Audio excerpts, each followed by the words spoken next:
When they're blind, they are even more dangerous. Exactly, because they literally react upon a sensation Instinct. or a change in air pressure or a Yep. touch or anything, Yep. and they have that snap, and Hmm. it's a devastating snap. And they're known in England, obviously, as they carried the bloody heel, which means that they were extremely accurate. And Dan Tracy piles were probably the most accurate cutting fowl I've ever had.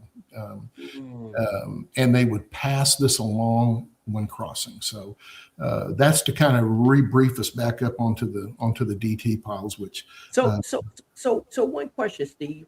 So back then, during that time, was the Powell's the only family that was pretty much a head and neck type fowl? Was all the rest of them body, or was that kind of the style back then? And that was the style. The white hackles of the day. The white hackles of Thomas Murphy, the white hackles of the label North Britain that was assigned to them, which included many different families of white hackles that came over, the Lomans and Dad Gleason and the striker white hackle. All of those were head and neck fowl. They were predominantly short heel fowl, and in order to win in short heels, the fowl had to be single. They didn't have to be single stroking. They could be multiple stroke fowl, but it was just a fact that multiple stroke fowl just didn't have the bottom, not the gameness. They had the gameness, but not the bottom and the strength to carry through the fight.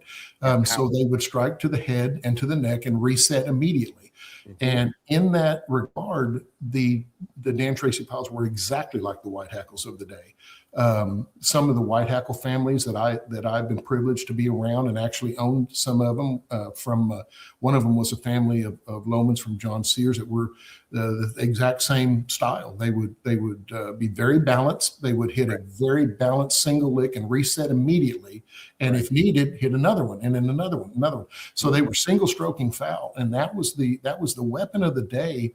Went from peggalls, which are basically, and there's again a picture of them in the book, peggalls, which were a straight, fairly thick for its time, a round gaff, very pointed and just perfect for the head and neck striking fowl. Eventually it evolved into the 1.25 inch, but it had a slight curve to it. And then the 1.5 inch, which had even more of a curve.